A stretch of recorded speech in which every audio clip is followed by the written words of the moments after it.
There is something that almost no one talks about when it comes to debt. Not the interest rates, not the payment plans, not the financial advice you've heard 1,000 times. Something older, something that operates beneath the surface of money itself, in the invisible realm where the sages say all financial reality is first created. And if you are carrying debt right now, real debt, the kind that follows you into sleep, the kind that sits in your chest when you wake up at 3 a.m, then what I am about to share with you was meant to find you today. Most people approach debt as a purely material problem. They see numbers on a page, a balance, a creditor's name. They believe that the only way out is through arithmetic, earn more, spend less, wait longer. And while those things matter, the rabbis of ancient times understood something that modern financial advisors have completely forgotten. Debt is not just a number. Debt is an energetic condition. It is a spiritual weight that attaches itself to a person, to a family, to a home. And just as it was created in the invisible realm of intention and action, it must also be addressed there. The Talmud speaks of this in ways that are rarely translated for general audiences. There is a concept called chav, the Hebrew word for debt, and the sages treated it with extraordinary seriousness, not because money was sacred to them, but because they understood that a person bound by chav is a person whose life force is partially owned by another. My grandmother gave me these secrets in her home 50 years ago. Every blessing, every protection, every tradition that makes a Jewish home truly sacred. Now I've gathered them all into one book just for you. Visit the link in the description or pinned comment and let me be your grandmother too. The energy of your labor, your creativity, your future, a portion of it is already spoken for, already claimed, and this, the rabbis taught, creates a spiritual narrowing, a constriction. In Kabbalistic terms, it is called Tzimtzum Shel Parnasa, a contraction of divine sustenance. The flow of abundance that the Creator designed for every soul begins to slow, not because you are unworthy, but because the channel through which it flows has become blocked. This is the part that changes everything for most people who hear it. You have not been unlucky. You have not been cursed. You have been working against a spiritual obstruction, and no amount of budgeting will clear a spiritual obstruction. Only specific, intentional spiritual action can do that. And what I'm about to share next is something many rabbis hesitate to discuss openly, because it requires a level of honesty about one's own situation that most people are not prepared to face. But those who face it, those who complete what I am about to describe, report changes in their financial circumstances that they cannot explain through logic alone. There was once a textile merchant in the city of Krakow, a man named Yosef, who had built a modest but stable business over many years. Then came a season of catastrophe, a flood that destroyed his inventory, a partner who betrayed him, a series of decisions that seemed reasonable at the time and proved disastrous in their aftermath. Within 18 months, Yosef owed money to 7 different creditors. He could not sleep. He could not pray with focus. He felt, as he later described it to his rabbi, like a man standing in shallow water who keeps being pushed deeper by an invisible hand. His rabbi, a student of Kabbalistic tradition from the school of the Baal Shem Tov, sat with him for a long time without speaking. Then he said something that Yosef did not expect. He said, and before we ask for the debt to be removed, we must first understand why it came. This is the principle that most people miss entirely. Debt, in the Kabbalistic understanding, does not arrive without a spiritual root. It is a message written in the language of material loss. And until you read that message, truly read it, the same pattern will return again and again, no matter how many times you pay it off. What most people never realize is that there are 3 primary spiritual roots of debt, and each one requires a different remedy. The first is the root of taking without receiving. This is debt born from acquiring things, experiences, or status that your soul was not yet prepared to hold. You reached for something before you had built the spiritual vessel to contain it. The second root is unfinished obligation, debt that appears in your material life as a mirror of a spiritual debt you carry toward another person, an apology not given, a wrong not corrected, a relationship where you took more than you offered. The third root, and the most difficult to accept, is inherited pattern, the financial wounds and beliefs passed down through your family line, sometimes for generations. The Zohar teaches that families carry spiritual signatures, and if poverty or debt has been a recurring theme in your family, you may be living out a pattern that began long before you were born. Now, identifying your root is not about blame. It is about precision, because the ritual I am about to describe works on all 3 levels simultaneously. But it works most powerfully when you enter it with awareness of which root is most active in your situation. Before I continue, I want you to understand something about the nature of this ritual. This is not a general prosperity prayer. This is not about attracting wealth in some vague, abstract sense. This is a specific protocol designed for the condition of debt, for the person who owes, who is burdened, who feels the weight of financial obligation pressing down on their daily life. The specificity is important. The Kabbalistic masters always taught that spiritual remedies must be matched precisely to spiritual conditions. A medicine for fever is not a medicine for a wound, and a ritual for attracting abundance is not the same as a ritual for dissolving debt. My grandmother gave me these secrets in her home 50 years ago. Every blessing, every protection, every tradition that makes a Jewish home truly sacred. Now I've gathered them all into one book just for you. Visit the link in the description or pinned comment and let me be your grandmother too. The ritual has 7 components, and this number is not accidental. 7 corresponds to the Sephira of Malkut, the divine attribute of kingdom, of material manifestation, of the realm where spiritual forces become physical reality.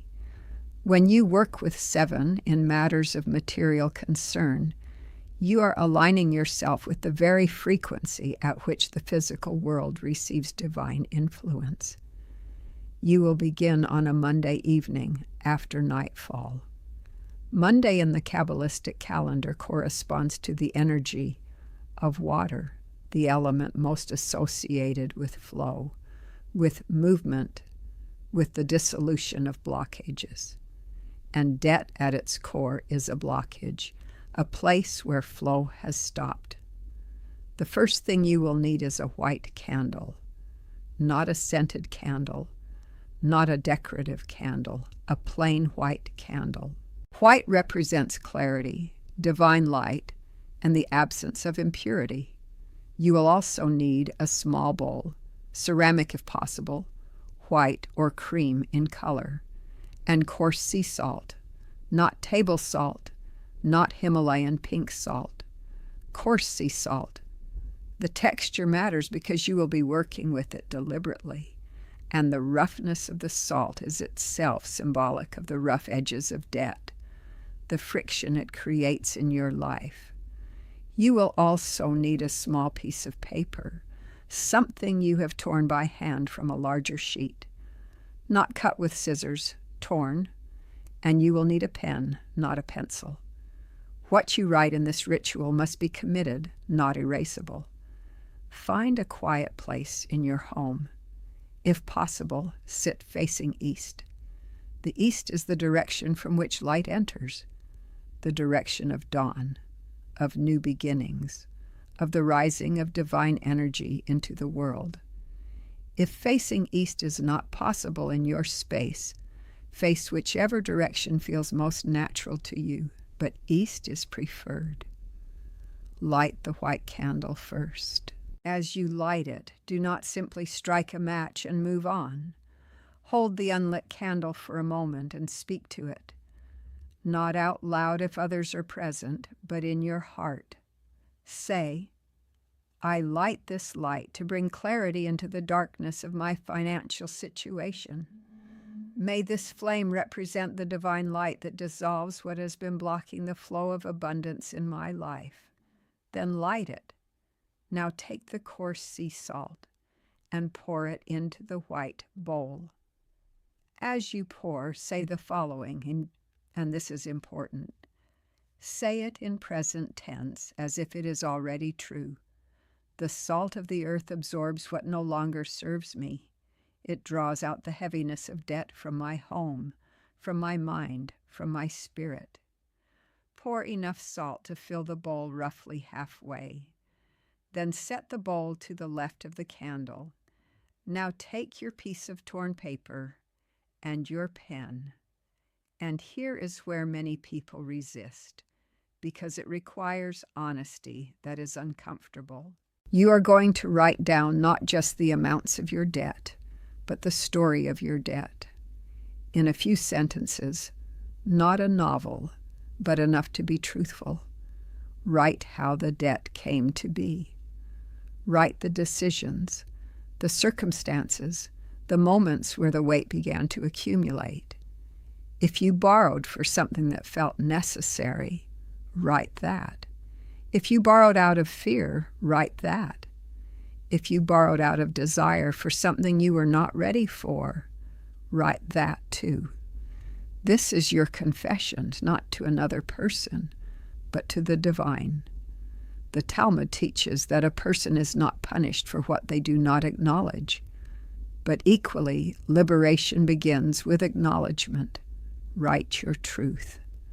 When you are done writing, fold the paper 3 times, away from you, not toward you.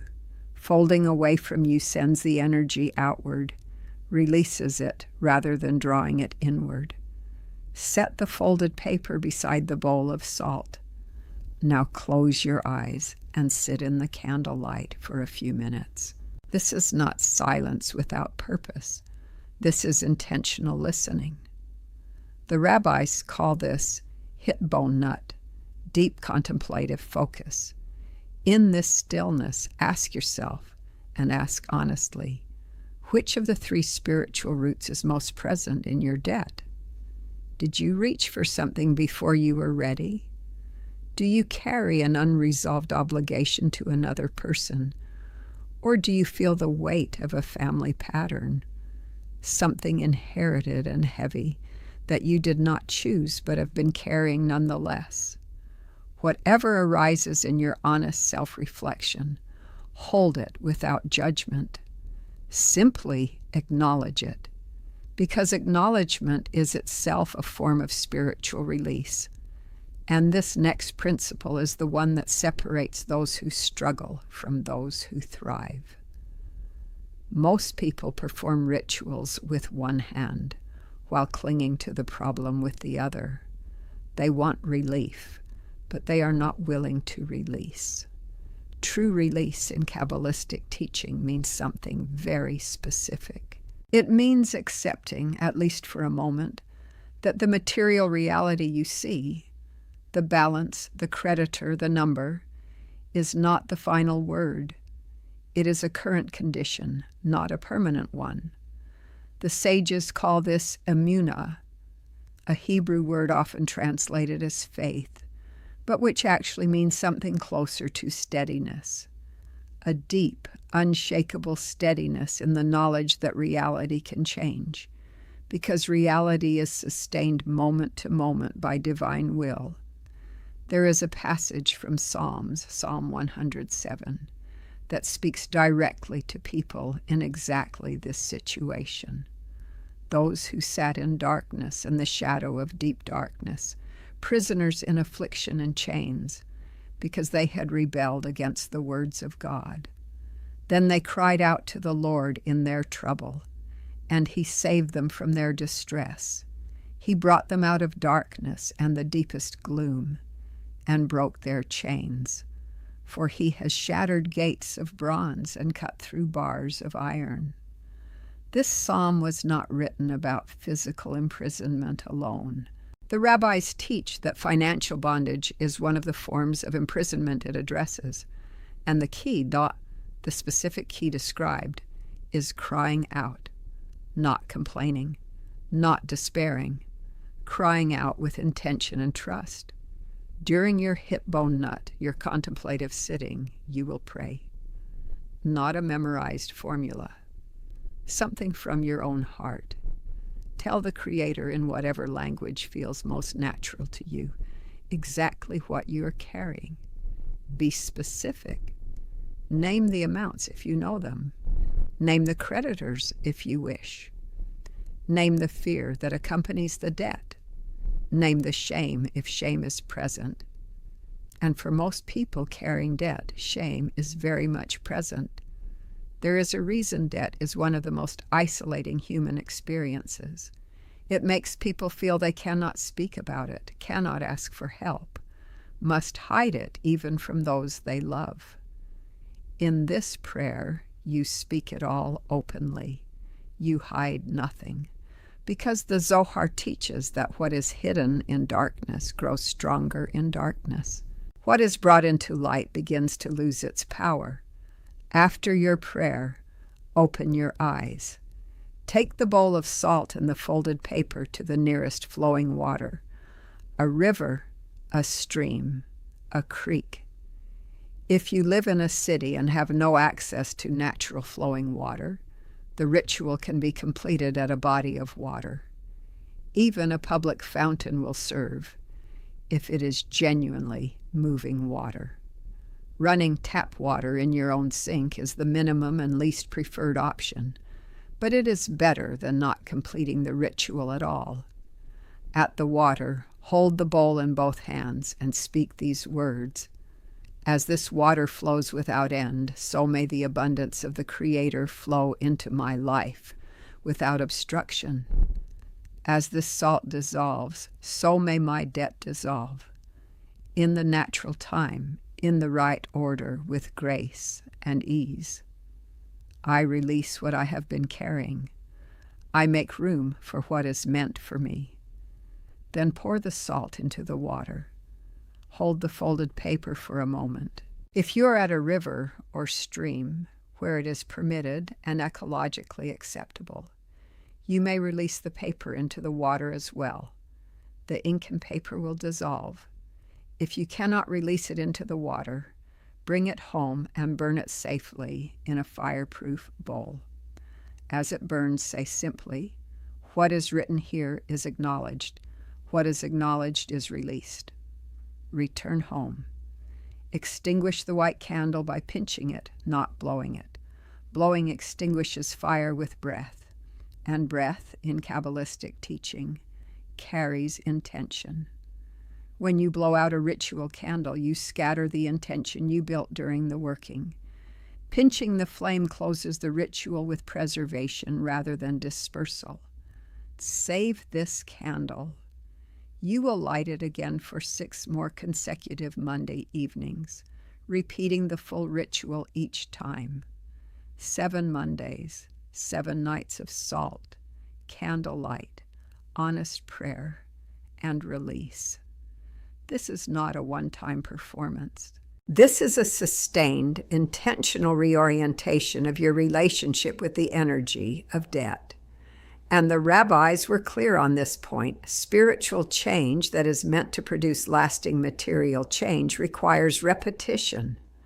The Baal Shem Tov taught that a spiritual act performed once plants a seed, but the same act performed in consistent faithfulness waters and grows that seed until it breaks through even the hardest ground.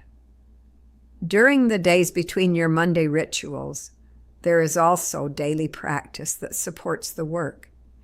Each morning, before you do anything else, before you check your phone or speak to another person, say the following: Today I am one day closer to financial freedom. The path is opening. I am worthy of abundance. I release shame and I welcome flow. Say it standing, both feet on the floor, facing east if possible. Say it even when you do not feel it, especially when you do not feel it. The Talmud teaches that a person's words have the power to create reality, and what you speak in the morning hours, the hours closest to divine light, carries amplified weight. There is also something you must stop doing during this 7-week period, and this is where the ritual becomes truly demanding. You must stop speaking about your debt with the energy of permanence.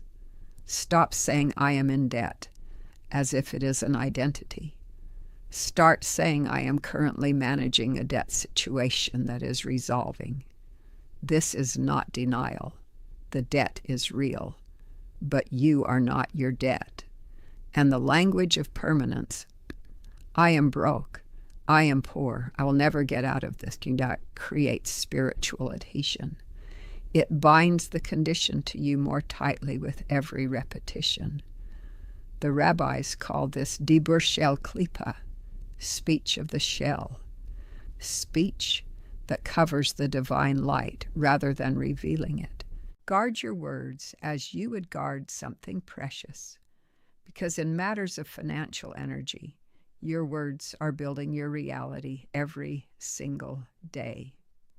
Now, what I am about to share next is something that many find the most difficult part of this entire practice, because it requires action in the material world, not just the spiritual. The Kabbalistic teaching is absolutely clear on this. Spiritual work opens doors, but you must walk through them.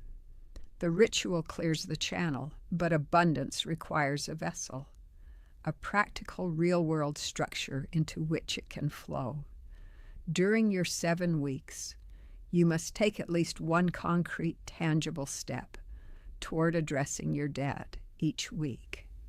One phone call to a creditor to understand your options. One conversation with a financial counselor. One reduction in a non-essential expense.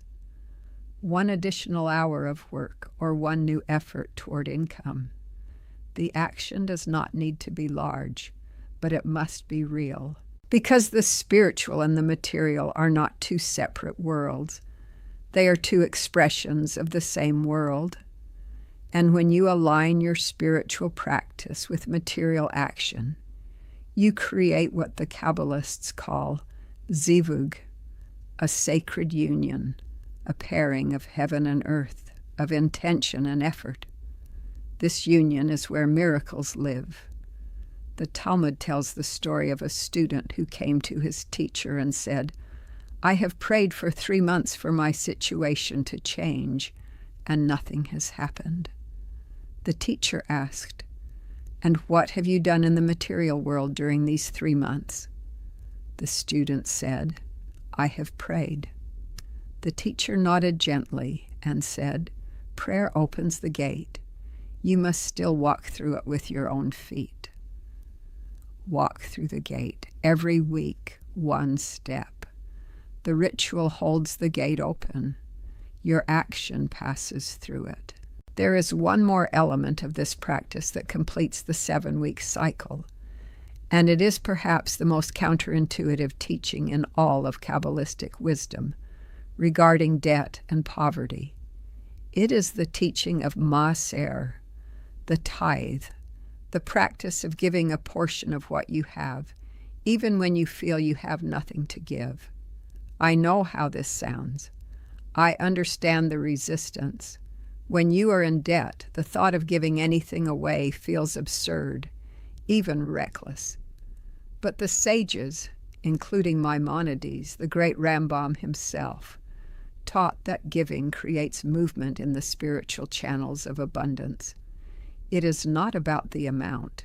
Even a small amount given with sincere intention creates a crack in the spiritual wall of financial constriction. Because the act of giving, even in scarcity, is a declaration. It says, I am not defined by what I lack. I participate in the flow of abundance, even at the lowest point of the river. And that declaration, made in action, not just in words, shifts something in the energetic structure of your financial life. During your 7 weeks, give something each week. It can be small, a few coins to a person in need, a donation to a cause that moves you, an act of practical generosity towards someone in your community. Give it consciously. Give it with intention. And as you give, say silently, as I give, I open the channel. What flows out creates space for what flows in. This is the teaching that Yosef, the merchant from Krakow, received from his rabbi. Not a miracle solution, not a magic formula that erases numbers from a ledger, but a complete, integrated practice that addresses debt at the root, spiritually, emotionally, verbally, and practically. He followed it week by week, Monday by Monday, one material step at a time, one small act of giving each week. And within 14 months, not overnight, not instantly, but steadily, his debts were resolved. Not through a single dramatic event, but through a series of unexpected openings. A client who reappeared, a creditor who agreed to terms no one expected, a new business connection that emerged from a conversation he almost did not have. He did not attribute these to coincidence. He said simply, I cleared the channel, and then what was always meant to flow began to flow. This is the moment everything shifts, when you understand that you are not fighting debt. You are not at war with your creditors or your past decisions or your circumstances. You are clearing a channel. You are dissolving a spiritual obstruction. You are aligning yourself with the truth that the Psalms declare again and again in different words. Abundance is the nature of the divine. Scarcity is a human creation, born from fear, maintained by shame, perpetuated by the belief that there is not enough and that you are not enough. You are enough. Abundance is your birthright. The debt is temporary. The divine flow is eternal. What I want you to take from everything you have heard today is this. Debt is not your identity, and it is not your destiny. It is a current condition with a spiritual root, and spiritual roots can be addressed, transformed, and released. The ritual I have shared with you is specific, intentional, and complete. It works on every level, on the soul, the mind, the words you speak, and the actions you take. It does not require wealth to begin. It does not require perfection. It requires only honesty, consistency, and the willingness to believe, even slightly, that the flow of abundance is real and that it is available to you. Begin this Monday. Light your candle. Pour your salt. Write your truth. Pray your prayer. Take your step. Give your gift. And repeat 7 times until the 7th Monday arrives, and you have built not just a ritual, but a new relationship with the energy of money, of flow, of divine sustenance. Abundance is your birthright. The channel is opening. May every debt that has been pressing on your chest begin today to lift. May the flow that was contracted begin to expand. May you know in your body and in your life the freedom that comes when the spiritual root of financial bondage is finally, gently, completely released. May abundance, protection, and divine favor follow you in everything you do. Amen. If this teaching reached something real in you today, share it with someone who is carrying the same weight. They need to hear this too, and subscribe to this channel, because every teaching here is chosen specifically for people who are ready to move from where they are to where they were always meant to be.